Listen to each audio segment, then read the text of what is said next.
दोस्तों, भारतीय संविधान के पार्ट 4 में आपका स्वागत है। एक बार फिर से हम बता दें कि जो क्वेश्चन हम टॉपिक वाइज कवर करवा रहे हैं, हमारे इस वीडियो का सभी पार्ट देखने के बाद आपका भारतीय संविधान यानी इंडियन पॉलिटी से एक भी क्वेश्चन नहीं छूटने वाला है। तो चलिए आज का वीडियो हम शुरू करते हैं। दोस्तों, आज की वीडियो का पहला नंबर क्वेश्चन है, भारत के संविधान का भाग 4 किसके बारे में बताता है? तो आपके ऑप्शन है, ऑप्शन ए है मूल अधिकार के बारे में, ऑप्शन बी है नागरिकता के बारे में, ऑप्शन सी है राज्य के नीति निर्देशक तत्व के बारे में, ऑप्शन डी है मूलभूत कर्तव्य के बारे में। तो आपका राइट आंसर क्या हो जाएगा? ऑप्शन सी राज्य के नीति निर्देशक तत्व हो जाएगा।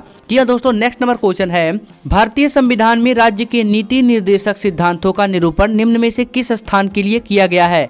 तो आपके ऑप्शन है, ऑप्शन ए है समाजवादी लोकतंत्र के लिए, ऑप्शन बी है गांधीवादी लोकतंत्र के लिए, ऑप्शन सी है समाजवादी और आर्थिक लोकतंत्र के लिए, ऑप्शन डी है राजनीतिक लोकतंत्र के लिए। तो आपका राइट आंसर क्या हो जाएगा? ऑप्शन सी सामाजिक और आर्थिक लोकतंत्र के लिए हो जाएगा। जी दोस्तों, नेक्स्ट नंबर क्वेश्चन है, किसने कहा था राष्ट्र का नीति निर्देशक तत्व ऐसा चेक है जिसे सुविधापूर्वक भुनाया जा सकता है? तो आपके ऑप्शन है, ऑप्शन ए है के.एम. मुंशी, ऑप्शन बी है बी.आर. अम्बेडकर, ऑप्शन सी है के.टी. शाह, ऑप्शन डी है के.टी. शाह। तो आपका राइट आंसर क्या हो जाएगा? Option C. सॉरी दोस्तों, ये ऑप्शन सी और डी जो है दोनों एक ही ऑप्शन हो गया है, तो कोई दिक्कत नहीं, ऑप्शन सी या डी दोनों बोल सकते हो। के.टी. शाह ही हो जाएंगे, आपको याद भी हो जाएगा के.टी. शाह। यानी किसने कहा था कि राष्ट्र का नीति निर्देशक तत्व एक ऐसा चेक है जिसे सुविधापूर्वक भुनाया जा सकता है? तो इसको किसने कहा था? के.टी. शाह ने कहा था। भारतीय संविधान के किस अनुच्छेद में समान न्याय एवं निःशुल्क विधिक सहायता का प्रावधान है? तो आपके ऑप्शन है, ऑप्शन ए है अनुच्छेद 30, ऑप्शन बी है अनुच्छेद 39 का ए, ऑप्शन सी है अनुच्छेद 25, ऑप्शन डी है अनुच्छेद 33 का बी। तो आपका राइट आंसर क्या हो जाएगा? ऑप्शन बी अनुच्छेद 39 का ए हो जाएगा। जी दोस्तों, 39 का ए हो जाएगा। आइए दोस्तों देख लेते हैं कि 39 का ए भारतीय संविधान में क्या कहता है।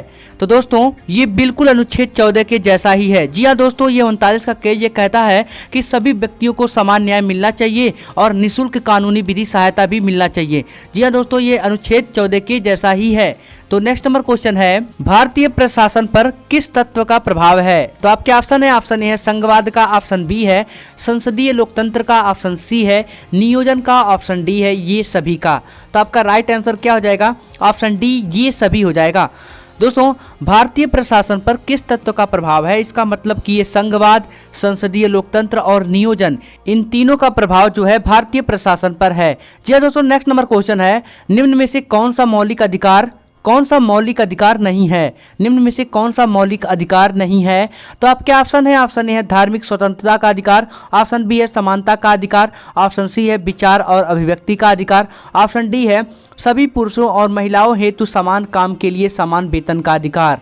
तो आपका राइट आंसर क्या हो जाएगा? ऑप्शन डी, यानी सभी पुरुषों और महिलाओं हेतु समान कार्य के लिए समान वेतन का अधिकार। यह कोई भी मौलिक अधिकार नहीं है, ये एक राज्य का नीति निर्देशक तत्व है। मतलब यह एक डीपीएसपी कानून है जिसको सरकार अपने मन से दे सकती है, इसको कोई छीन नहीं सकता है। वहीं अगर मौलिक अधिकार होता तो उसको हम सब छीन सकते हैं, अनुच्छेद 32 का प्रयोग करके सुप्रीम कोर्ट में जा करके हम उसको अपने अधीन कर सकते हैं, लेकिन ये जो है डीपीएसपी होने के कारण यह हमारा मौलिक अधिकार नहीं है। ये क्या है? डीपीएसपी है। नेक्स्ट नंबर क्वेश्चन है, निम्न में से कौन सा एक मौलिक अधिकार नहीं है?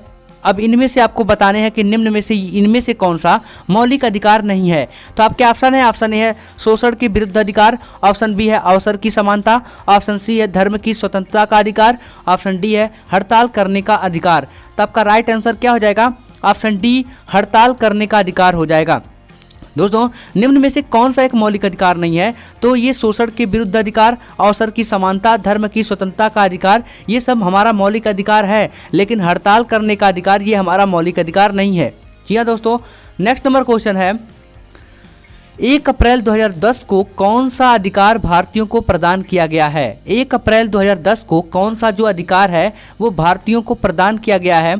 तो आपके ऑप्शन है, ऑप्शन ए है शिक्षा का अधिकार, ऑप्शन बी है संपत्ति का अधिकार, ऑप्शन सी है काम का अधिकार, ऑप्शन डी है समानता का अधिकार। तो आपका राइट आंसर क्या हो जाएगा? ऑप्शन ए शिक्षा का अधिकार हो जाएगा। नेक्स्ट नंबर क्वेश्चन है, निम्नलिखित में से कौन सा राज्य का नीति निर्देशक सिद्धांत नहीं है? निम्नलिखित में से कौन सा राज्य का नीति निर्देशक सिद्धांत नहीं है? तो आपके ऑप्शन है, ऑप्शन ए है अंतर्राष्ट्रीय शांति को प्रोत्साहन करना, ऑप्शन बी है 14 वर्ष तक के बच्चों को निःशुल्क व अनिवार्य शिक्षा प्रदान करना, ऑप्शन सी है गौवध निषेध, ऑप्शन डी है निजी संपत्ति की समाप्ति। तो आपका राइट आंसर इनमें से क्या हो जाएगा, आप कमेंट करके बताओ। हम चलिए नेक्स्ट क्वेश्चन को स्टार्ट करते हैं। दोस्तों, भारतीय संविधान द्वारा अगला नंबर प्रश्न है, भारतीय संविधान द्वारा गारंटी प्राप्त निम्नलिखित में से कौन सा मौलिक अधिकार नहीं है? तो आपके ऑप्शन है, ऑप्शन ए धार्मिक कार्यों की व्यवस्था की समाप्ति यानी स्वतंत्रता, ऑप्शन बी है प्राइमरी स्तर तक मुफ्त तथा अनिवार्य शिक्षा, ऑप्शन सी है फैक्ट्री में बच्चों की नियुक्ति तथा निषाधिदेश, ऑप्शन डी है इनमें से कोई नहीं। तो आपका राइट आंसर क्या हो जाएगा, ऑप्शन डी ही हो जाएगा, इनमें से कोई नहीं। यह दोस्तों नेक्स्ट नंबर क्वेश्चन है, राष्ट्रीय बाल अधिकार संरक्षण आयोग ने बाल कलाकारों के लिए कितने वर्ष की न्यूनतम आयु निर्धारित की है? राष्ट्रीय बाल, एक बार आपसे हम इस क्वेश्चन को दोहरा देते हैं जिससे आपके माइंड में पूरी तरह से बैठ जाए। तो राष्ट्रीय बाल अधिकार संरक्षण आयोग ने बाल कलाकारों के लिए कितने वर्ष की न्यूनतम आयु निर्धारित की है? तो आपके ऑप्शन है, ऑप्शन ए है 14 वर्ष की, ऑप्शन बी है 10 वर्ष की, ऑप्शन सी है 18 वर्ष की, ऑप्शन डी है 12 वर्ष की। तो आपका राइट आंसर इनमें से क्या हो जाएगा, आप इसको भी कमेंट करके बताइए। हम नेक्स्ट नंबर क्वेश्चन को स्टार्ट करते हैं। जी हाँ दोस्तों, आप भी बताते रहिए क्योंकि इनमें से सारा क्वेश्चन अगर आप सर्च करोगे गूगल पर या किसी भी वेबसाइट पर सर्च करोगे तो इनमें से जो क्वेश्चन आपको समझ में आएंगे वो क्वेश्चन भी आपको बहुत ही ज़्यादा इंपॉर्टेंट हो सकते हैं परीक्षा की दृष्टि से। तो परीक्षा की दृष्टि से कोई भी क्वेश्चन आपको छोड़ना नहीं है। ऐसे ही क्वेश्चन हम आपको कवर करवा रहे हैं कि जो भी परीक्षाओं में पूछे जा सकते हैं या पिछले कुछ ही सालों में पूछे गए हैं, जो आने वाली परीक्षाओं में 100% हम कह सकते हैं कि इनमें से पूछा ही जाएगा। इस वीडियो को देख सकते हो, इसके क्वेश्चन को सॉल्व कर सकते हो, धैर्यपूर्वक लगाना, कोई भी दिक्कत नहीं होगा। आप नेक्स्ट नंबर क्वेश्चन को हम शुरू करते हैं। नेक्स्ट नंबर क्वेश्चन है, 14 वर्ष से कम उम्र के बच्चों को जोखिम भरे काम पर न लगाना किस अधिकार के प्रति संरक्षण है? तो आपके ऑप्शन है, ऑप्शन ए शोषण के विरुद्ध अधिकार का, ऑप्शन बी है दैहिक स्वतंत्रता के अधिकार का, ऑप्शन सी है शिक्षा के अधिकार का, ऑप्शन डी है रोजगार के अधिकार का। तो आपका राइट आंसर क्या हो जाएगा, ऑप्शन ए शोषण के विरुद्ध अधिकार हो जाएगा। दोस्तों, ये शोषण के विरुद्ध अधिकार क्या होता है चलिए जानते हैं। भारतीय संविधान की अगर बात करें तो अनुच्छेद 23 में शोषण के विरुद्ध के अधिकार की चर्चा की गई है। इसमें कहा गया है कि किसी भी व्यक्ति के दुर्व्यवहार या किसी भी बच्चे को आप बेच नहीं सकते हो या कोई भी किसी भी बच्चे के साथ गलत काम नहीं करवा सकते हो। जैसे किसी भी व्यक्ति को आप बधुआ मजदूर भी नहीं बना सकते हो। बधुआ मजदूर का मतलब होता है कि उससे आप बेगारी का काम नहीं करा सकते हो। किसी व्यक्ति से ओवर वर्क यानी बलात्श्रम यानी ज़बरदस्ती काम भी नहीं करा सकते हो। तो ऐसा जो है ये शोषण के विरुद्ध अधिकार का उल्लेख किसमें है, भारतीय संविधान के अनुच्छेद 23 में है। जी दोस्तों, लेकिन एक बात और, जैसे ज़रूरत पड़ने पर राष्ट्रीय सेवा करने के लिए, ज़रूरत पड़ने पर अगर मान लीजिए कि ज़रूरत नहीं है तो ऐसा नहीं होगा, लेकिन बहुत ही ज़्यादा इमरजेंसी है वो राष्ट्र के लिए है तो ज़रूरत पड़ने पर राष्ट्रीय सेवा करने के लिए बाध्य किया जा सकता है। इसमें कोई भी दो राय नहीं है। दोस्तों, इसी प्रकार अनुच्छेद 24 है, इसमें भी बाल नियोजन पर प्रतिबंध के बारे में बताया गया है। इसका मतलब होता है कि 14 वर्ष से आप कम उम्र के बच्चे को आप खतरनाक काम में नहीं लगा सकते हो। खतरनाक काम का मतलब ये होता है कि जैसे आप छोटे बच्चे को किसी फैक्ट्री में यानी माइन वाले यानी कोयला खदान वाले फैक्ट्री में आप नहीं लगा सकते हो, डेंजरस कामों में नहीं लगा सकते हो। डेंजरस काम का मतलब क्या होगा, आजकल जो पटाखा उद्योग है उसमें भी बहुत सारे बच्चों को काम पे लगा दिया जाता है पटाखों को पैक करने में, तो ऐसे भी डेंजरस काम में आप उसको नहीं लगा सकते हो। छोटे बच्चे को तो बिल्कुल भी नहीं लगा सकते हो। अगर हम पटाखा उद्योग की बात करें तो भारत के तमिलनाडु राज्य में पटाखा उद्योग बहुत सारे हैं, तो उसमें आप किसी भी छोटे बच्चे को नहीं लगा सकते हो क्योंकि अनुच्छेद 24 का ये उल्लंघन होगा। अनुच्छेद 24 में ही कहा गया है कि 14 वर्ष से कम उम्र के बच्चे को आप खतरनाक काम में बिल्कुल भी नहीं लगा सकते हो। कोई भी उद्योग हो जाएगा, कई सारे यूपी में भी उद्योग हैं, जैसे कालीन उद्योग है यूपी में, उसमें भी कई सारे बच्चों को लगा दिया जाता है, लेकिन ऐसा नहीं करना चाहिए। कालीन उद्योग में भी बच्चों को नहीं लगाना चाहिए। जैसे मेथेन वाली कुछ गैसें निकलती हैं कोयला खदानों में, कोयला खदान करते समय मतलब उसको खोदते समय कुछ गैसें निकलती हैं, उसका नाम मेथेन है, CH4 है।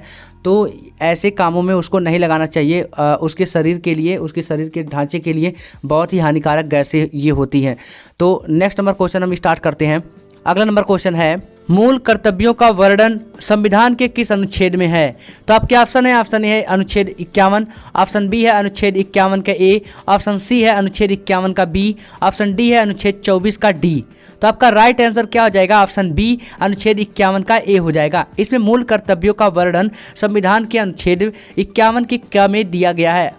क कहो या ए कहो, 51 के ए में दिया गया है। तो आपका राइट आंसर क्या हो जाएगा? ऑप्शन बी अनुच्छेद 51 का ए हो जाएगा।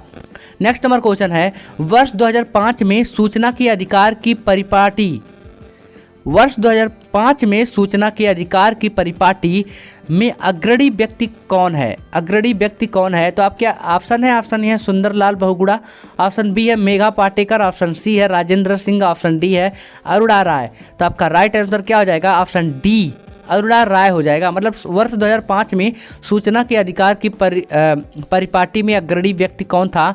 तो क्या हो जाएगा? अरुणा राय हो जाएगा। दोस्तों ये भी क्वेश्चन कई बार परीक्षाओं में पूछा गया है, इसलिए ये पुराना क्वेश्चन होने के बाद भी हम इसको यहाँ पर लाकर रख दिए हैं। नेक्स्ट नंबर क्वेश्चन है, निम्नलिखित में से कौन से अधिकार राजनीति अधिकारों की श्रेणी में आता है? राजनीति के अधिकारों की श्रेणी में आता है। तो आपके ऑप्शन है, ऑप्शन ए है निर्वाचित होने का अधिकार, ऑप्शन बी है जीवन का अधिकार, ऑप्शन सी है शिक्षा प्राप्त करने का अधिकार, ऑप्शन डी है संघ बनाने का अधिकार। तो आपका राइट आंसर क्या हो जाएगा? ऑप्शन ए निर्वाचित होने का अधिकार हो जाएगा। दोस्तों ये भारतीय संविधान से ही सारे क्वेश्चन निकाले गए हैं। कुछ बहुत ही ज़्यादा इंपॉर्टेंट क्वेश्चन होते हैं जो अलग अलग परीक्षाओं में अलग अलग तरीक़ों से पूछे जाते हैं, और इस तरीके से पूछे जाते हैं कि आपका माइंड बिल्कुल भी चकरा जाएगा। उसमें आपको पल्ले नहीं पड़ेगा कि ये कैसा क्वेश्चन कहाँ से घुमा के पूछा है। तो हम सारी वर्ड जो होता है उसको भी कवर करवाने की बात करते हैं। जैसे उसमें कई सारे ऐसे वर्ड आ जाते हैं जिसको आप सोच भी नहीं सकते हो, तो ऐसे कई सारे वर्ड को हम लोग यहाँ पर लगाते हैं जिससे आप वो वर्ड भी पहचान पाओ जो परीक्षाओं में वो लोग पूछ लेते हैं। तो इसलिए हम थोड़ा सा डिफ़िकल्ट ये लग रहा होगा, तो कोई दिक्कत नहीं, difficult word is easy word. Next number question है, महिलाओं के लिए राज्यसभा में पारित आरक्षण विधेयक जिसमें 33% आरक्षण का प्रावधान किया गया है, इसका संबंध किससे है? एक बार हम आपसे इस क्वेश्चन को दोहरा देते हैं, आपको शायद समझ में नहीं आया होगा। तो महिलाओं के लिए राज्यसभा में पारित आरक्षण विधेयक जिसमें 33% आरक्षण का प्रावधान किया गया है, इसका संबंध किससे है? तो आपके ऑप्शन है, ऑप्शन ए है संसद से, ऑप्शन बी है संसद एवं विधानसभा से, ऑप्शन सी है न्यायपालिका से, ऑप्शन डी है सभी नौकरियों एवं पंचायती चुनाव में। तो आपका राइट आंसर क्या हो जाएगा? ऑप्शन बी संसद एवं विधानसभा से हो जाएगा। नेक्स्ट नंबर क्वेश्चन है, चतुर्थ स्तंभ फोर्थ स्टेट्स शीर्षक पद का प्रयोग निम्न में से किसे इंगित करने के लिए किया गया होता है? तो आपके ऑप्शन है, ऑप्शन ए है संसद, किसे इंगित करने के लिए होता है? तो आपके ऑप्शन है, ऑप्शन ए है संसद को, ऑप्शन बी है न्यायपालिका को, ऑप्शन सी है कार्यपालिका को, ऑप्शन डी है प्रेस तथा समाचार पत्र को। तो आपका राइट आंसर क्या हो जाएगा? ऑप्शन डी प्रेस एवं समाचार पत्र हो जाएगा, प्रेस तथा समाचार पत्र हो जाएगा। नेक्स्ट नंबर क्वेश्चन है, ग्राम पंचायत चुनाव कराने का निर्णय लिया जाता है, किसके द्वारा लिया जाता है? तो आपके ऑप्शन है, ऑप्शन ए जिलाधिकारी के द्वारा, ऑप्शन बी है राज्य चुनाव आयोग के द्वारा, ऑप्शन सी है केंद्रीय सरकार के द्वारा, ऑप्शन डी है राज्य सरकार के द्वारा। तो आपका राइट आंसर क्या हो जाएगा? ऑप्शन डी राज्य सरकार के द्वारा हो जाएगा। मतलब ये जिलाधिकारी द्वारा, राज्य की चुनाव आयोग के द्वारा, ऑप्शन सी जो केंद्रीय सरकार द्वारा है, ये इसके द्वारा ग्राम पंचायत के चुनाव का निर्णय नहीं लिया जाता है। तो लिया किसके द्वारा जाता है? तो ऑप्शन डी जो है राज्य सरकार द्वारा, आपको दिख रहा है यही राज्य सरकार द्वारा ग्राम पंचायत के चुनाव का निर्णय लिया जाता है। दोस्तों आपको ये डाउट हो रहा होगा कि ग्राम पंचायत का जो है ये किस अनुच्छेद से लिया गया है। तो चलिए हम इसका अनुच्छेद भी देख लेते हैं कि भारतीय संविधान में ग्राम पंचायत की चर्चा किस में की गई है। तो हम आपको बता दें कि इसकी भी चर्चा भारतीय संविधान के DPSP यानी भारतीय संविधान के नीति निर्देशक तत्व में यानी भाग 4 में की गई है। अगर कोई पूछेगा कि भाग 4 यानी भारतीय संविधान के भाग 4 में किस अनुच्छेद में किया गया है, तो आपका राइट आंसर क्या होना चाहिए? तो उस समय आपका राइट आंसर अनुच्छेद 40 होना चाहिए। जी हाँ दोस्तों, इसमें ग्राम पंचायतों के बारे में चर्चा अनुच्छेद 40 में ही किया गया है। तो इसमें कहा गया है कि राज्य जो है ग्राम पंचायतों के संगठन के लिए कदम उठाएगी और उन्हें ऐसी शक्तियाँ प्रदान करेगी या करेगा जो उन्हें स्वयं शासन की इकाई के रूप में कार्य करने के योग्य बनाने के लिए आवश्यक होगा। कोई भी चीज़ हो सकता है। तो जो उन्हें स्वयं शासन के इकाई के रूप में कार्य करने योग्य बनाने के लिए आवश्यक होगा, ऐसा ही कदम जो है राज्य जो है ग्राम पंचायतों के संगठन के लिए उठाएगी। तो आई होप आप ये समझ गए होंगे। हम नेक्स्ट नंबर क्वेश्चन बताते हैं। अगला नंबर क्वेश्चन हम बताने से पहले आपको बता दें कि अगला नंबर हमारा जो टॉपिक होगा वो राष्ट्रपति एवं उपराष्ट्रपति पर होगा। अगर आपने वीडियो देखना है तो आप चैनल को सब्सक्राइब कर लीजिए, क्योंकि हमारे आने वाले वीडियो का नोटिफिकेशन सबसे पहले आपके मोबाइल पर जाएगा। नेक्स्ट नंबर क्वेश्चन है, पंचायती राज का सबसे छोटा अंग कौन सा है? तो आपके ऑप्शन है, ऑप्शन ए है जिला परिषद, ऑप्शन बी है पंचायत समिति, ऑप्शन सी है ग्राम, ऑप्शन डी है ग्राम पंचायत। तो आपका राइट आंसर क्या हो जाएगा? ऑप्शन डी ग्राम पंचायत हो जाएगा। जी हाँ दोस्तों, पंचायत राज का जो सबसे छोटा अंग है वो क्या है? तो ग्राम पंचायत है। यानी आपका राइट आंसर ऑप्शन डी ग्राम पंचायत ही सही हो जाएगा। नेक्स्ट नंबर क्वेश्चन है, भारतीय संविधान के किस अनुच्छेद में राज्य को ग्राम पंचायत के संगठन का निर्देश दिया गया है? दोस्तों एक बार हम इस क्वेश्चन को दोहरा देते हैं। भारतीय संविधान के किस अनुच्छेद में राज्य को ग्राम पंचायत के संगठन का निर्देश दिया गया है? तो आपके ऑप्शन है, ऑप्शन ए है अनुच्छेद 32, ऑप्शन बी है अनुच्छेद 40, ऑप्शन सी है अनुच्छेद 48, ऑप्शन डी है अनुच्छेद 78। तो आपका राइट आंसर क्या हो जाएगा? ऑप्शन बी अनुच्छेद 40 हो जाएगा। भारतीय संविधान के किस अनुच्छेद में राज्यों को राज्यों को ग्राम पंचायत के संगठन का निर्देश दिया गया है? तो आपका राइट आंसर ऑप्शन बी अनुच्छेद 40 में ही ग्राम पंचायत के संगठन का निर्देश दिया गया है, ये हो जाएगा। अनुच्छेद 40 किस भाग में पड़ता है? तो भाग 4 में पड़ता है, भाग 4 में पड़ता है। नेक्स्ट नंबर क्वेश्चन है, पंचायती राज की त्रिस्तरीय समिति का गठन किसके द्वारा किया गया था? किसके द्वारा किया गया था? पंचायती राज की त्रिस्तरीय समिति का जो गठन है वो किसके द्वारा किया गया था? तो आपके ऑप्शन है, ऑप्शन ए है बलवंत राय समिति, ऑप्शन बी है अशोक मेहता समिति के द्वारा, ऑप्शन सी है विश्वेश्वरैया समिति के द्वारा, ऑप्शन डी है सिंधवी समिति के द्वारा। तो आपका राइट आंसर क्या हो जाएगा? ऑप्शन ए बलवंत राय समिति हो जाएगा। मतलब पंचायती राज की जो त्रिस्तरीय समिति का जो गठन किया गया था वो किसके द्वारा किया गया था? तो ऑप्शन ए बलवंत राय समिति के द्वारा हो जाएगा। नेक्स्ट नंबर क्वेश्चन है, एक व्यक्ति ग्राम पंचायत की सदस्यता के लिए चुनाव लड़ना चाहता है, उसकी उम्र कितनी होनी चाहिए? मतलब अगर कोई व्यक्ति है जो ग्राम पंचायत की सदस्यता के लिए चुनाव लड़ना चाहता है तो उसकी उम्र कितना होना चाहिए?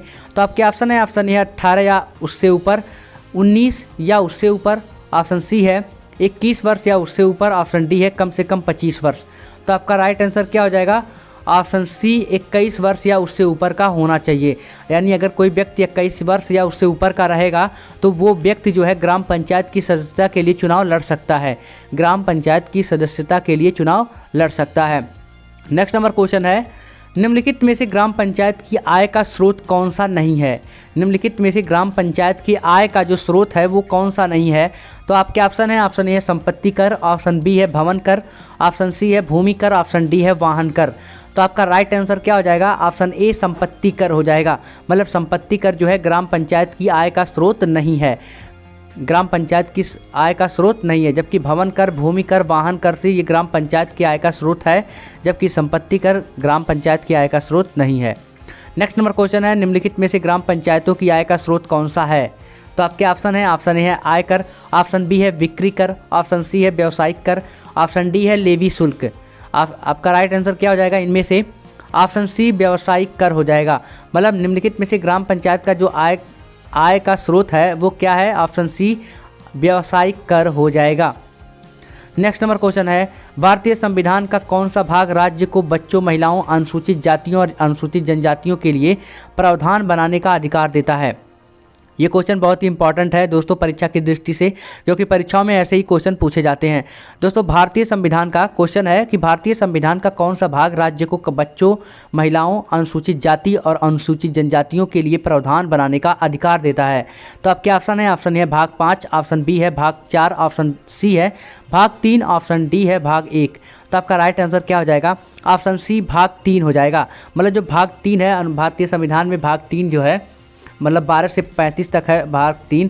तो ये भारतीय संविधान का ये ऐसा भाग है जो बच्चों, महिलाओं और अनुसूचित जातियों, अनुसूचित जनजातियों के लिए नियम या कानून बनाने का, प्रावधान बनाने का अधिकार देता है। नेक्स्ट नंबर क्वेश्चन है, भारतीय संविधान के निम्नलिखित में से किस भाग के तहत गोपनीयता के अधिकार का उल्लेख किया गया है? गोपनीयता के अधिकार का उल्लेख किया गया है। दोस्तों एक बार आपसे हम इस क्वेश्चन को दोहरा देते हैं, आपको समझ में नहीं आया होगा कि भारतीय संविधान के क्वेश्चन है, भारतीय संविधान के निम्नलिखित किस भाग के तहत गोपनीयता के अधिकार का उल्लेख किया गया है? तो आपके ऑप्शन है, ऑप्शन ए है भाग 5, ऑप्शन बी है भाग 4, ऑप्शन सी है भाग 3, ऑप्शन डी है भाग 1। तो आपका राइट आंसर क्या हो जाएगा? ऑप्शन सी भाग 3 हो जाएगा। नेक्स्ट नंबर क्वेश्चन है, निजता का अधिकार भारत के संविधान के निम्नलिखित में से किस भाग का एक अभिन्न अंग है? निजता का अधिकार जो है भारत के संविधान के निम्नलिखित में से किस भाग का एक अभिन्न अंग है? तो आपके ऑप्शन है, ऑप्शन ए है मौलिक अधिकार, ऑप्शन बी है नीति निर्देशक सिद्धांत, ऑप्शन सी है नागरिकता, ऑप्शन डी है मौलिक कर्तव्य। तो आपका राइट आंसर क्या हो जाएगा? ऑप्शन ए मौलिक अधिकार हो जाएगा। दोस्तों आई होप ये वीडियो आपके समझ में आया होगा। अगर वीडियो अच्छा लगा हो तो वीडियो को लाइक कर देना और उन लोगों के पास जरूर शेयर करना जिसको इस वीडियो की जरूरत है। मिलते हैं अगले वीडियो में, तब तक के लिए धन्यवाद। जय हिंद दोस्तों।